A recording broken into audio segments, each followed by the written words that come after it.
Be inspired by the best sales professionals, sales leaders, and coaches in the world of B2B sales.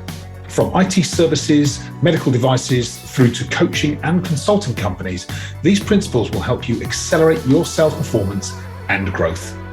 Using models from the best-selling book, Inspire, Influence, Sell, and award-winning programs from Focus for Growth, you'll have the inside track on the psychology, skills, and systems used by the world's best sales teams. We'll hear from some of the best sales leaders from some of the fastest growing businesses in the world. They don't achieve record-breaking growth by chance. They have a proven sales and leadership approach and a laser focus on growth. You can hear exactly how they do it, one conversation at a time. This is the Inspire Sales Podcast, and I'm your host, Justin Lee.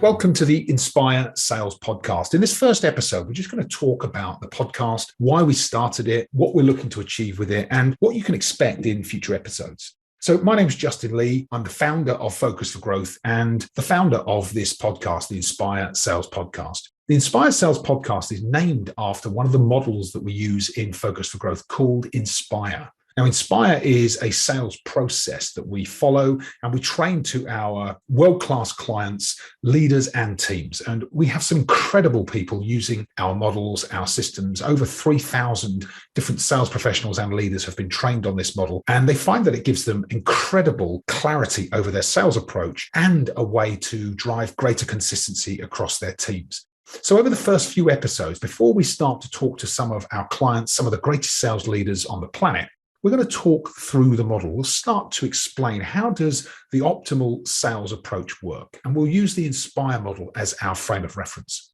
Now, in terms of my background, so I introduced myself, I'm Justin Lee. You'll get to know me throughout each episode. But my background is originally in dentistry, and then I found myself in sales kind of by accident after I qualified as a dental technician. And my first foray into sales was in dental sales. I was on a territory, working a sales territory in the south of England in the UK and selling products to dentists. And back in the early 90s, kind of early to mid 90s. And at that time, there was, believe it or not, no internet, there were no mobile phones. And in my first sales role, I was literally given 11 yellow pages. If you're not familiar with yellow pages, because I'm not sure they exist in the form today and current day that as they did when I was first on a sales territory, it's basically a directory of businesses. And I was given 11 yellow pages. I always remember 11 yellow pages loaded into the boot of my car and told to mark up the dentists and dental laboratory sections and use that as my reference point to go out and call on new customers. Now, I was working for a company at that point, very early in my career. I didn't have business cards. I didn't have a catalog. I didn't even have a price list. I had a contact person who was my customer services representative in an office in Birmingham. And my job was to go out and generate business and phone in my orders either during the course of the day or fax them over at the end of the day, depending on how urgent the order was from the customer.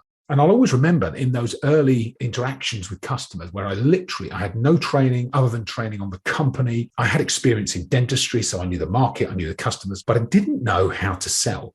And I remember how stressful those early days as a sales professional, an aspiring sales professional. I'm not sure I was a professional early on, but an aspiring sales professional. I remember how stressful that time was, having to figure out the optimal approach myself, having to build relationships with people that were brand new to me, having to work out the best way to position myself, to be able to understand how to influence and persuade people, win their trust and buy-in to me and the organization I represented. And early on, it was incredibly difficult to start out and maintain a level of positivity, confidence, and momentum. I worked for that company for about 18 months. And after 18 months, I had managed to establish some really solid relationships. Most of those relationships, most of that business that I generated was more by accident than by design. And as I joined the second company I worked, which was a much larger organization, still in dentistry at this early stage in my career, I was sent on a sales training program. And at the time, it was a Professional Selling Skills 3. And I'll always remember that I took on this sales training program. And as I went through the program, it was about a 3-day program, quite intensive. As I went through the models, I started to learn what I'd been doing right, but more importantly, what I'd been doing wrong, and why sometimes I was really effective in my sales approach and other times it just didn't work. I either didn't connect with the customer, I wasn't able to influence and persuade them, or I just wasn't able to connect the dots between what I was offering and what they needed. And as soon as I learned this optimal approach, it was like somebody just turned a light bulb on for me. Everything changed. My performance improved, it accelerated. What I also found, though, was that whilst I was able to improve and sharpen my skills, it wasn't immediately obvious how I would be able to reproduce that result consistently over time, because the structure that we used for PSS back in the day was quite complicated. It was quite in-depth and intense. And so then I was with that company for about 4 years, became account manager, so started to manage some very large businesses, business to business accounts, not just dental practice accounts. And so my skills started to develop, as did my experience. And then in 1999, I left that company and went to a company that had a dental organization, but was also a huge, diverse technological company. And what that meant was I started out in their dental business, worked for a couple of years as a key account manager for that business. And then from there went into businesses outside of dentistry. So I then worked in medical devices. I went into IT sales and accessories. I went across a data analytics company, then back into a different medical company within that organization. So I had lots of different experiences as a salesperson, as a sales manager, and then as a business leader. At the end of 2017, early 2018, I left that organization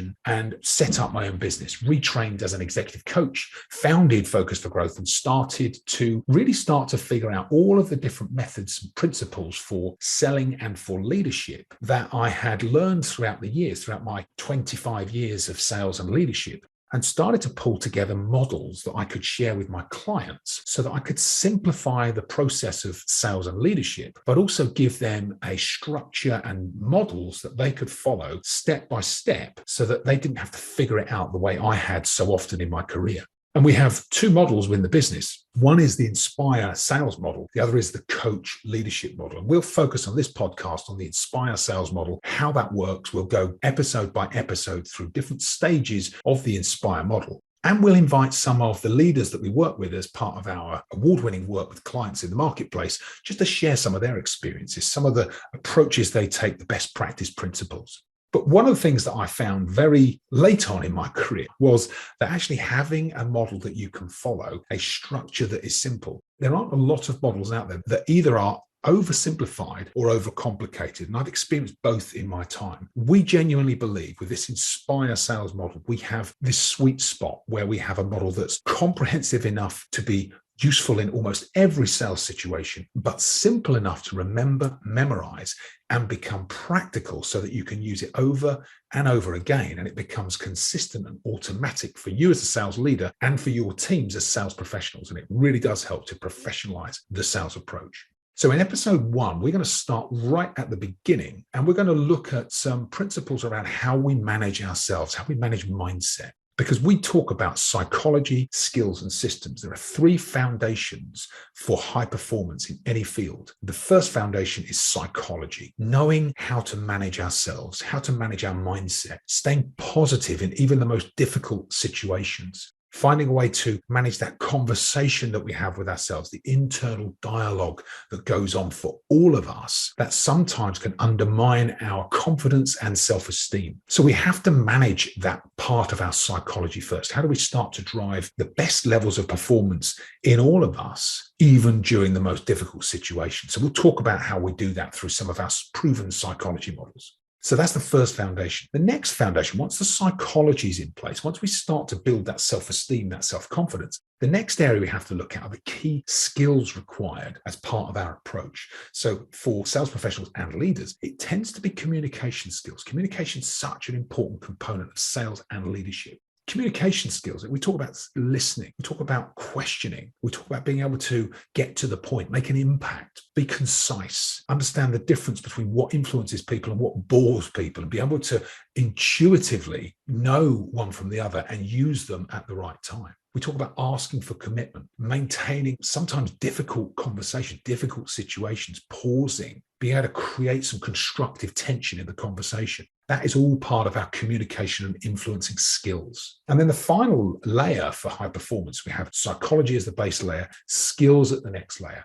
The third and final layer is systems. How do we systemize, take an approach, a structure that enables us to perform time and time and time again, just to continually use an optimal approach that enables us to really follow the step-by-step guide so that every time we go through that cycle, we know we're going to increase our likelihood of success and we start to escalate and scale performance at a different level. And if we're leaders in particular, this is important because when we're coaching our teams, we have to be able to use a blended approach of mentoring, training, coaching, and consulting our teams so that we help them to use the optimal approach to inspire the highest levels of performance and growth from the inside out, really leveraging intrinsic motivation, intrinsic capability in our teams. That's when we start to build self-managing, self-organizing, high-performing, rapid growth sales teams. So I hope you're with me on this. I hope you're really excited about learning more about the models. That's all we're going to cover for episode 1. I just wanted to do an introduction to me, some of the principles that we'll be covering. And in this first episode, we're really going to go deep into mindset and we'll work through the models systematically, episode by episode. I hope you enjoy them. I look forward to seeing you next time. Take care of yourself. Until then, see you next time. Genuine thanks for listening to the Inspire Sales Podcast. We hope you enjoy learning some of the most cutting-edge sales techniques and getting close to some of the greatest sales leaders in the world now and in the future. If you'd like to explore further, please feel free to visit our website, focusforgrowth.co.uk. And if you'd like to take our Sales Acceleration Scorecard and discover your sales and influencing score, then check out the show notes for the link in the bio. If you have enjoyed this episode, please hit the subscribe button. If you know people in your sales and leadership network that you think would like to listen to, then please share this episode with them. I'd be very grateful. If you'd like to get in touch with me, please feel free to do so. If you have suggestions for further guests, or if you'd like to appear yourself, please contact me or my team.